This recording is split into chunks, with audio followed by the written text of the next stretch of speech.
Second part is about the family. As I look around the room today, people have gathered from different factions of the family and from different parts of the country, indeed the world. The plurality in this room is more profound than it first appears.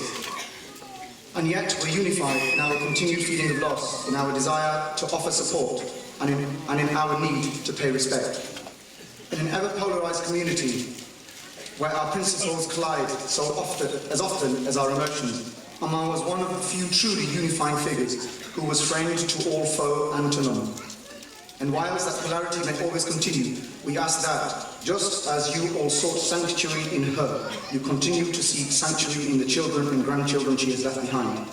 And we hope to continue to seek effort in your presence and prayers, for we are all now the torchbearers responsible for preserving the light created by Ammar's generation, so that it may illuminate future generations to come. And just as Ammar would have wanted me to, I start by thanking each and every one of you, not just for joining in our service today, but for embracing us with your love and support over the past few weeks and months. Our happiness is greater when we share it with you, and our tests are more bearable when we are comforted by you. We hope to serve you just as you have served us. Patience and dignity, he writes, and he quotes, "Out of the night that covers me, black as the pit from pole to pole, I thank whatever gods may be for my unconquerable soul. In the fell clutch of circumstance, I have not winced nor cried aloud. Under the bludgeoning of chance, my head is bloody but unbowed. Beyond this place of wrath and tears looms but the horror of the shade, and yet the menace of the years finds and shall find me unafraid. It matters not how strait the gate, how charged with punishment the scroll. I am the master of my fate. I am the captain of my soul," as William Ernest Henley has written in Invictus. Anybody who wants a lesson in patience or dignity only has to look at Ammar's example. I don't have a list of countless tests that Ammar had to endure throughout her life. Some of these are well known to us, indeed all of us, and some we may never know. She did not seek, nor did she provoke the challenges she faced in her life.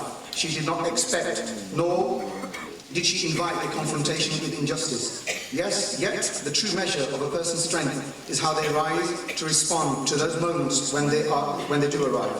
And Ammar mastered them every time. When life threw everything at her, how did she respond? Courage in the face of adversity, patience in the face of injustice, and forgiveness always, dignity always. It's a tribute to her strength that despite the challenges that she faced, she always remained intact, true to herself. She did what was hard, she did what was right.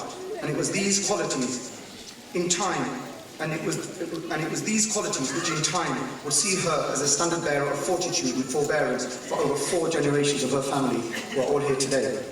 She never once engaged in narrating the failings of others, even if she was the victim of appalling behavior. Then she managed to contain so much of the darkness she saw and respond with a smile, which would light the world, is a testimony that hers was a heart less ordinary and a character most refined.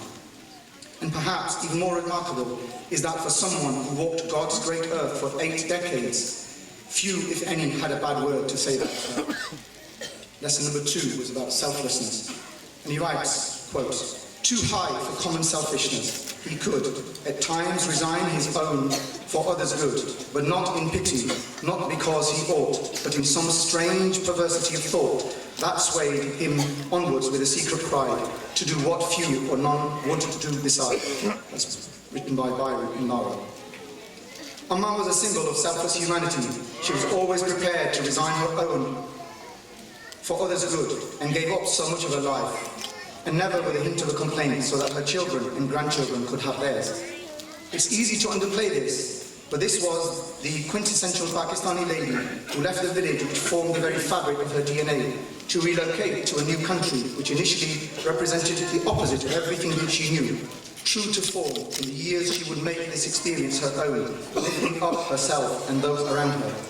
But this sacrifice for her family was the first of many. In turn, this would bring her a boundless joy which she could barely contain and which would become one of her most defining features. She was always there for others, sharing in and adding to the joys of their happiness or comforting their pains during more difficult times. Her life was a family social calendar. Her life was the family social calendar. She lived for it just as much as it lived for her. Above all, she taught us that it's the simple things which make family what it is. 6 grandchildren, 8 great-grandchildren, and she never missed a birthday. She was always there with the first box in mango season. And Ramadan didn't ever go by without an iftari with Ummah. In fact, she always made sure we never left her house with an empty stomach. Quick to share her pride without ever being careless with her praise. My sister remembers how extremely proud Ummah was when she learned how to make Rahib. And she never directly asked for anything and would only receive gifts when prompted. If you asked her for something and she wanted it, she would ask why, what she knew that she meant she wanted it. She was also so giving. I can't remember asking Ummah for a single thing that she didn't deliver for me. Lesson 3 is natural happiness. With all its shams, drudgery and broken dreams, it is still a beautiful world. Be cheerful, strive to be happy. It really is amazing, but in the 30 years that I knew her, I can't remember Ummah ever having a bad day. It didn't really matter what life brought to her. She enjoyed being in this world and being with those whom she loved. In fact, Ummah's natural happiness and sincerity was so great that she broke through all natural and conventional barriers of human communication. She went about her life with such joy, and her demeanour was always so kind, that it was impossible to be untouched by her brand of magic, even for those who never spoke to her. Who could help but be drawn to her smile, even in her final few hours on this earth? It was a smile that would break the hearts of an entire nursing staff on the renal ward, many of whom themselves came to pay their respects during her final moments. A smile would communicate so much, even when presented in silence. I remember, as a young boy, reading Rudyard Kipling's poem, If. There's a line in that poem which talks about how to meet with triumph and disaster and treat those two impostors just the same. That's a balance that's so hard to achieve. I am perennially looking for it. But that is exactly how Ummah lived her life. A stoicism firmly grounded in faith of the great powers that reside over our destiny, that gave her the ability to continually believe that this too, for the greater good, shall pass. In his final lesson, love is timeless. And he writes, love is not love, which alters when alteration finds, or bends with a remover to remove.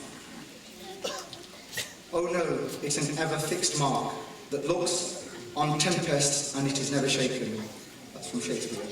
We would, of course, be right in accepting that Ummah's life ended 6 weeks ago. But our life for her and her love for us did not. Perhaps the most profound bond one could ever have with another is a bond which negates all direct sensory experience. I know that whenever I am having a bad day, and also in my moments of happiness, I can close my eyes and remember Ummah, and that my bond to her will never be broken. This is my tribute to Ummah, the unique, the extraordinary, the irreplaceable. Thank you.